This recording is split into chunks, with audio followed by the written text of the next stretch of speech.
Welcome to this week's Food Sports Central, the podcast of the World Food Championships. I am, of course, your host, Mark Conway. And, this fast-moving year we're already in. It's 2023. It feels like we were just in Dallas for the World Food Championships, the big 10th anniversary event.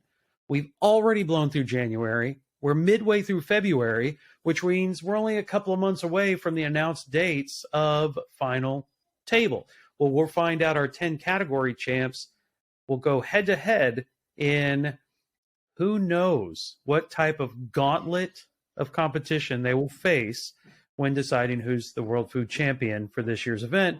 And then not too far off from that is the World Food Championships 11th annual event. So we wanted to, as much as we can, catch up with each of the 10 competitors and kind of hear where they're at, how they felt, what's going on in their world as they build up to competing in whatever Mike McLeod and the team can craft to test their culinary skill. And we'll just say that just their will, because it is not for the faint of heart to run that gauntlet, the biggest culinary gauntlet on the planet. So today we're going to talk to one of our category champs who came out of a category that, man, everybody loves. You've got 10 categories before now. Of course, we know we're going to have more categories next year, but you got 10 categories, and there's just certain categories that just resonate. And you got categories like bacon and steak and burger. Those all resonate. Those all connect to people because we all love those. But there's that one category to me that literally is foundational to who we are as people. And we were eating these types of foods as early as we could chew. And that is sandwich. Sandwiches are everything from your favorite peanut butter and jelly up to some of the most 5-star gourmet things you could ever imagine on a plate. And so to come out of that category, you had to have some culinary chops, you had to have an incredible palate, and an imagination to blow away the master judges with something that everybody already understands, but you brought to a championship level and wowed the category using bison. So today, without further ado, we're going to meet a guy who I tend to run into at any food competition on the planet. I don't care if it's chili or if it's World Foods or if it's barbecue or if it's a food competition, he is there. Mr. Damon Holter, how are you, sir? I am wonderful. Thank you for having me, Mark. How are you today? Man, I'm doing great. I've been looking forward to this conversation about sandwiches because, that is a category. It's one of those tough ones because everybody knows or has a different idea of what makes a sandwich a sandwich. Like, what's your definition of a sandwich? Well, I think really by definition, it's a bunch of filling in between two pieces of bread. It couldn't be more simple than that. I think looking at the definition and saying, what does that entail? It's one of those blank canvas categories, especially for World Food, where you can go in so many different directions. And we've seen it time and time again. There's anything from sweet to savory, hot to cold, and virtually any kind of ingredient you could possibly imagine in between those two pieces of bread. What made you decide in all of your competition world, what made you decide to choose sandwich at World Foods? Well, I have a food sport philosophy that has come about, really over experience of many, many years. And that's when I am specifically looking at presenting food to a judge, in whether it's in this or in steak cook-offs or barbecue or wherever I'm at. I want to make sure that the judges get one cohesive bite. Mm-hmm. I want to make sure that wherever they taste my dish, they're tasting exactly what I intended them to taste, edge to edge, and I don't give them any choices. I give them one opportunity to taste my food. And I really think that philosophy lends itself great to a few things at WFC, one being burger, which I've done many times, one being dessert, as long as you've got the right dessert, like a piece of pie or a piece of cake or something, and the other is sandwich. There's there's nothing left to interpretation if I don't give the judges anything more than what I intended to give them. And I love sandwiches. So I thought this was the perfect category to take a stab at. It was one of my highest finishing categories in years past. I think I was in sandwich when we were back in Las Vegas years and years ago, and I made top 10. I think it was maybe a fourth overall finish. I can't even honestly remember, but I like the sandwich category, and I thought I'm going back to it, and it obviously worked. Yeah, I would agree. I would say that worked pretty well. Now, Right. When you find out, all right, you're going into sandwich, you find out that bison is going to be the sponsor of the category. How do you go through your process to determine, all right, I'm at my beginning drawing board. I know that it is items between two pieces of bread. Bison is the known quantity. Walk us through your process of how you determine what your sandwich is going to be. Well, I had to start by figuring out what type of bison we were going to be given. Mm-hmm. And we had three choices. We had short rib, ground bison, and bison ribeye. So I ordered those items from Benjamin Lee and brought them in and started playing around in the home kitchen. I really didn't have any idea until I started using those proteins as to which direction I was going to go. I think initially my thought process was, bison is kind of like beef. So what's my favorite sandwich that includes beef? And I could narrow that down really quickly and easily to a Philly cheesesteak and a Reuben. So I started playing around with with the three different proteins. Really, ground was kind of out of the deal, but with the ribeye and with the short rib, I thought, how can I turn these into either a beefsteak or a bison, yet elevate it to a level that was worthy of champion status, something that I could incorporate the entire X Factor experience in and do something different so that it wasn't just a run-of-the-mill sandwich. But, that's where I started. I needed to try those proteins first. And I tell you, it was great meat. It was really delicious. But it didn't take me long to be able to narrow it down and figure out exactly where I was going with it. And that's the thing. And there were some people that had some challenges, and a lot of people hadn't worked with bison before. They'd seen it on a menu somewhere, a bison burger and things like that. Even when I talked to the folks from Benjamin Lee and even the National Bison Association, they had said the same thing. When it came to bison, everybody made burgers. That was what was the kind of earmark on a menu. But then to really see what bison is, how incredibly lean bison is, and you got to play with it. Now you started building your way towards that championship sandwich. What did you guys end up making round by round there at World Foods this year?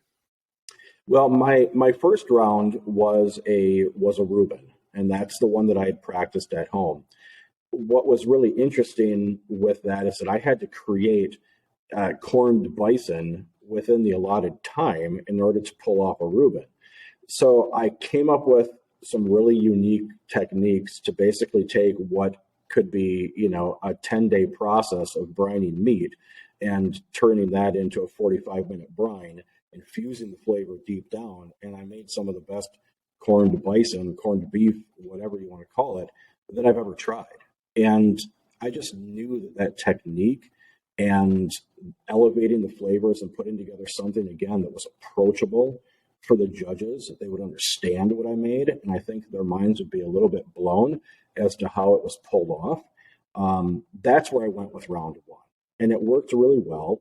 I spoke with some of the judges after the fact. One of them was, from the Bison Council. I did some interviews with them afterwards. And she said the same thing. She says, I don't know how you pulled it off, but watching that process, because the master judges obviously were able to watch it and see what we were doing, was really impressive. And obviously, like, the execution part of it just worked. I got to cross my fingers and say how lucky I was to make it into that final round. But that was my approach. Do something that was recognizable, but still had that wow factor to it. When it came to the final round, I tell you what, totally honest, I had no idea, none whatsoever, what I was going to do until after I knew I was in the final round. I went back to my Airbnb. I started brainstorming with everybody else that we were with. And I was this close to doing something completely different. This close. And for the life of me, I don't even remember what it was now. But it was at the last minute that I decided that I was going to go with a gyro.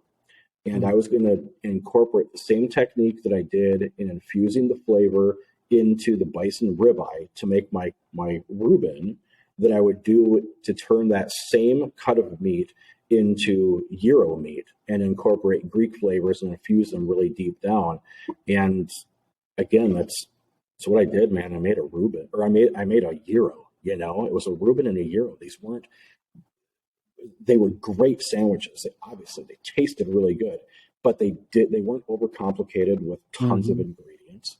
They looked like something that someone would want to order off of a restaurant menu. And I kept it simple, yet elevated it to the level that resonated with the judges. And obviously, you know, it beat out the other competitors. When I was standing at that judging process, when I was in front of the judges during the final round and explaining my dish, I'm listening to this guy and this guy and that gal and this guy. I'm listening to them talk about their dishes, and I'm shaking in my boots. I mean, I was very confident with my dish, but I thought I lost this. Like, I went too simple. These guys had all sorts of different components, and they pickled this and they brined that, and they did all of these different things that to me just sounded, for lack of a better term, I mean, it sounded like, you know, really chefy, right? I mean, there's like just all this technique piled into these sandwiches. And I thought, I blew it. I absolutely blew it. And I think what my philosophy was, and staying true to that simple, approachable, and elevated item, I think that won out over the day. Absolutely. I mean, that's one of the things that I think I agree with you on wholeheartedly when it comes to food. When you're going to work with an unknown product, something that is not universally known, it's not beef, it's not chicken, it's not bacon, you're working with something that a very small segment of people understand. To package it in a familiar item makes it more approachable, like you said, and deliverable. That goes, okay, as this is coming to me, I can anticipate these are flavors I know it should have.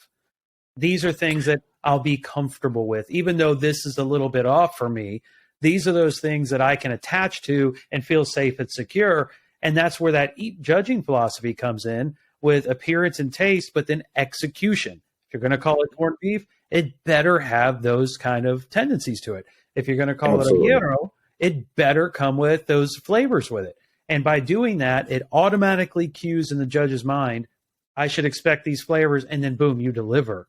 And the next thing you know, you are winning the sandwich category at World Foods with one of, like I said, it's that one of those tried and true things. It's not like bacon, which can be reconstrued into all kinds of things. Even steak, all kinds of things. Burgers, there was every kind of facet of a burger you can possibly imagine, and even some that probably pushed the definition of what a burger is. But at sandwich, boom, there's a hard, fast expectation of what is going to be on that plate. And it is some kind of bread with things in the middle, and you absolutely nailed both originality, familiarity, and all of that ingenuity by heck, making a corned bison, which very few people have probably ever even heard of. Right. And that kind of time constraints, that's the kind of thing that separates the World Food Championships from, really any other sandwich championship. And you walk away as a category champ that's really on your way towards final table, where you go from being one of 300 plus competitors to now down you're one of 10. There are 9 people now in your way to winning that title. And man, that puts you right there. Yeah. Yeah. So it's pretty amazing to be in this position. I've been competing at WFC for 9 of the 10 years. I mean, I only missed the first one simply because I didn't know what it was. I mean, I discovered it like 2 weeks before it happened, and just Googling or whatever. And I said, I need to be a part of this. So it's been, for me, nearly since the beginning trying to do this. And now to be there, It's a pretty impressive thing, I think, for me to take in and say, yeah, I'm finally there. I've worked a long time for it. So I'm very excited, very much looking forward to it. But, one of the things that I would also mention is that, even though I have this sort of philosophy when it comes to food sport and very particular categories and particular competitions, specifically in putting out food that, like I said, was, a little bit familiar, but, elevated.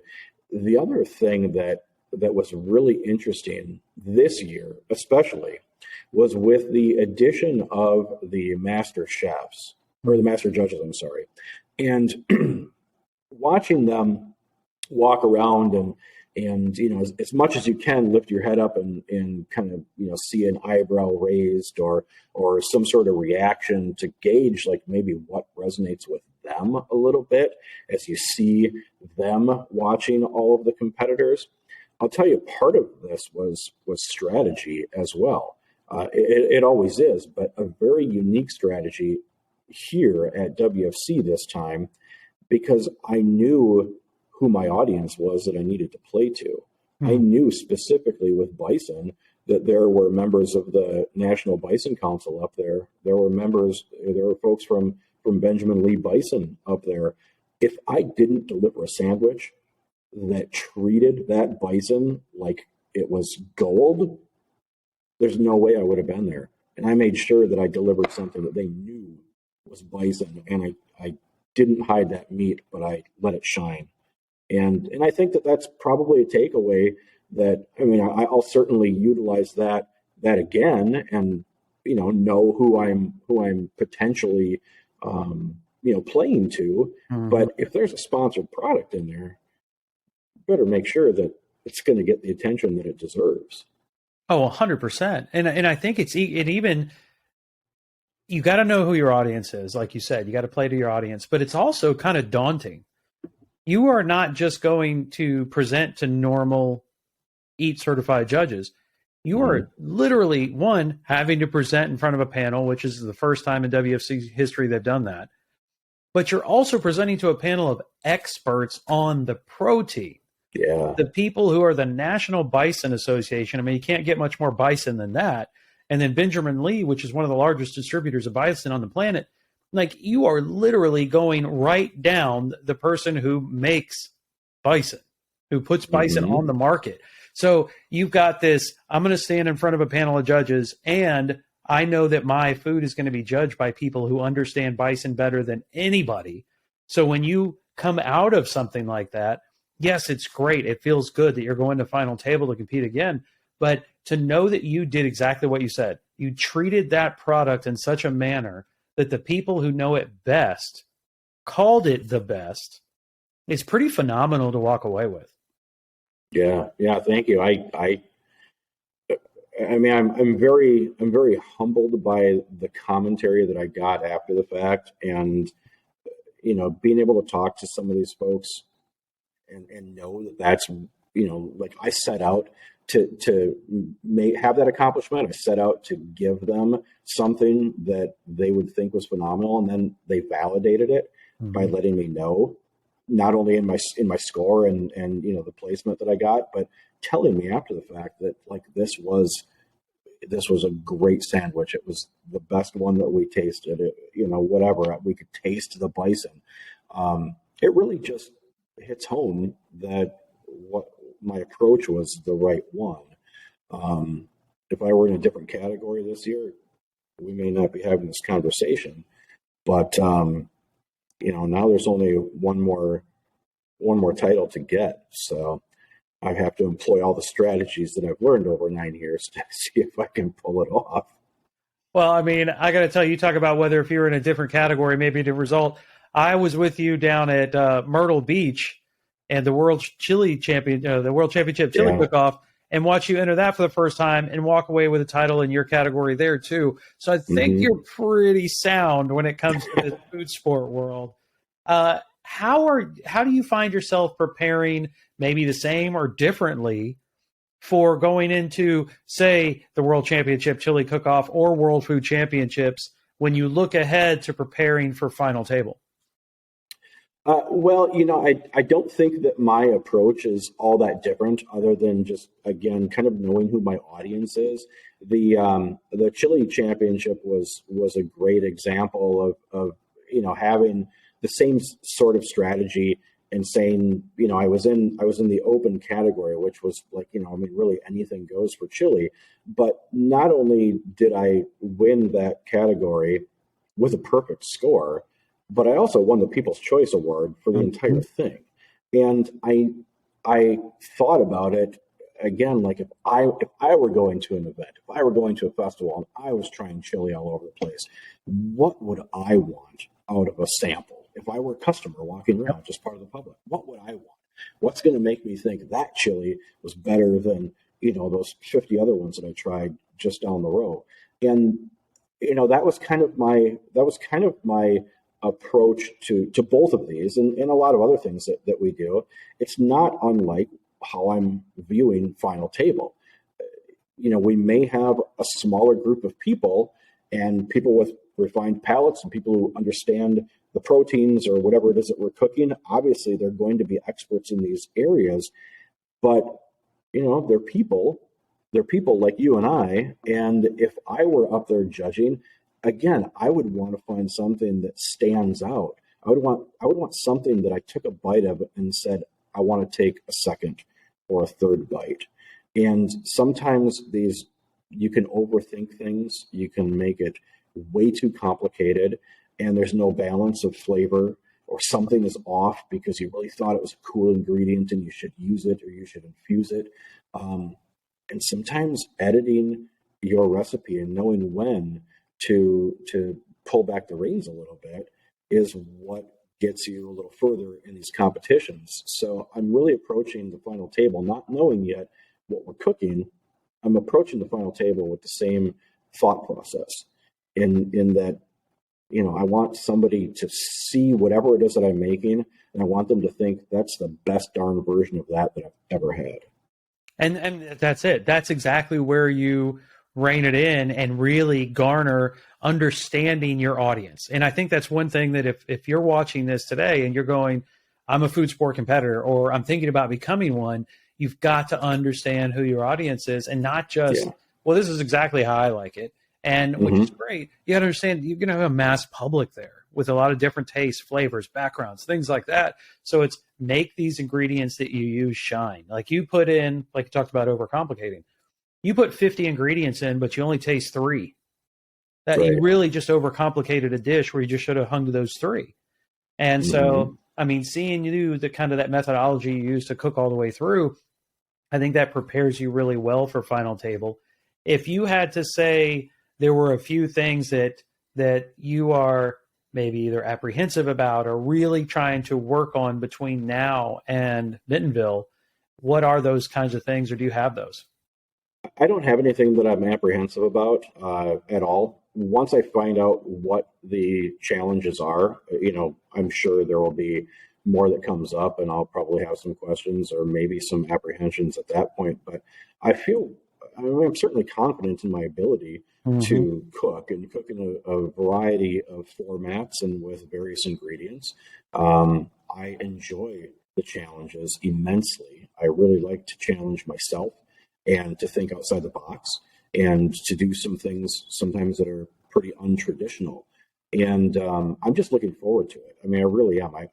I'm not nervous about anything. I don't have any question about, my ability or what I should be working on. I think it's great to be cautiously confident going into these challenges because there's always a plan B and you've got to have one. There's something that could inevitably go wrong and you need to figure out how to recover from it. And, I think I'm pretty good at figuring those things out. So I just want to go do it. I just want the experience. We'll see what happens, but I'm pretty confident that I won't be out in the first round. Let's put it that way. I like that. Cautiously confident. And, it's not like you don't have anything going on that you need to fill it with trying to practice things. you have a ton of things going on within your company. And I think that's what a lot of people don't realize. You're a tremendous food sport competitor, but you are also a huge part of the food world. Tell us some of the things that are going on with you and your businesses. Yeah, so if anyone doesn't know, the business is Croy Valley Foods.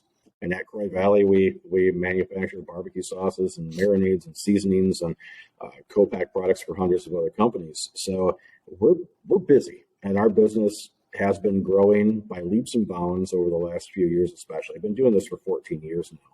But we're at this point right now where I don't have the time to practice. I mean, I'm not kidding you. I really don't. We're too busy. I'm building a brand new facility, and we're really hot and heavy into exporting our products around the globe right now. We're leaving for a trade venture in about 5 days down to Mexico to meet with distributors and influencers and all sorts of folks down there.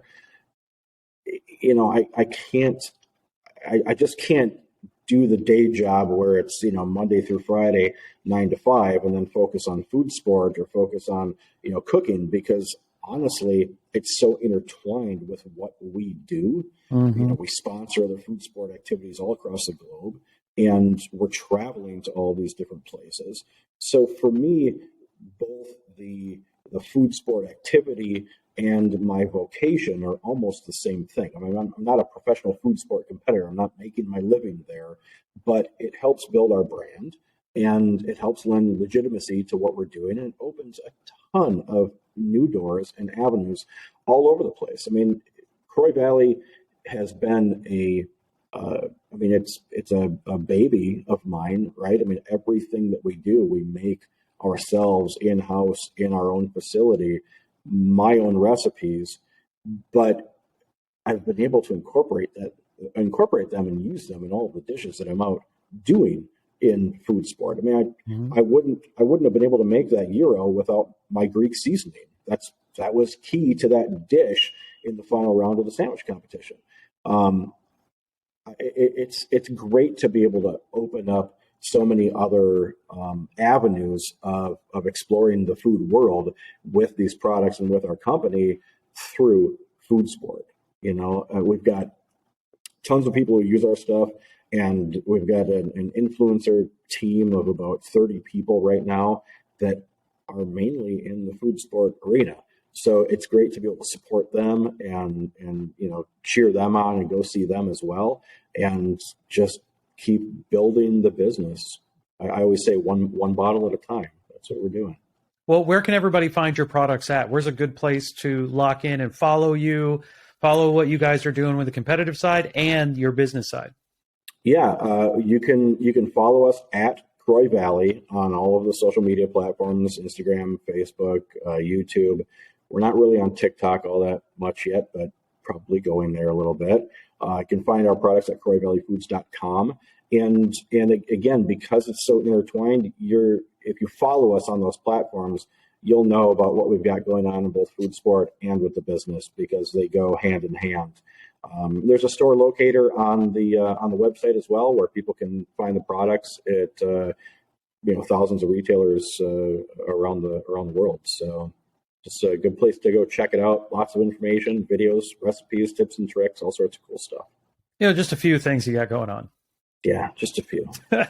Guys, we've been talking with the 2022 WFC World Sandwich Champion, Damon Holter. And, I'm really glad that we got to do this and sit down and talk, because I think people are going to find your perspective on competing really motivational, but also inspirational to kind of take their competing to the next level, or even just, apply that same kind of energy and excitement to cooking at home for family and friends. So guys, This has been Food Sports Central, the podcast of the World Food Championships. Damon, thanks for being on today. Absolutely. Thanks for having me. And guys, keep following World Food Championships on Instagram and Facebook. Definitely bookmark www.worldfoodchampionships.com, because there is going to be a plethora of information coming very, very quickly before you know it. Socials will be real up to date very quick, where as soon as things come out, we can break it on socials. But all the details will be on the website, worldfoodchampionships.com. Don't miss out the next episodes as we join another of our top 10 competitors here on Food Sports Central. See you next time.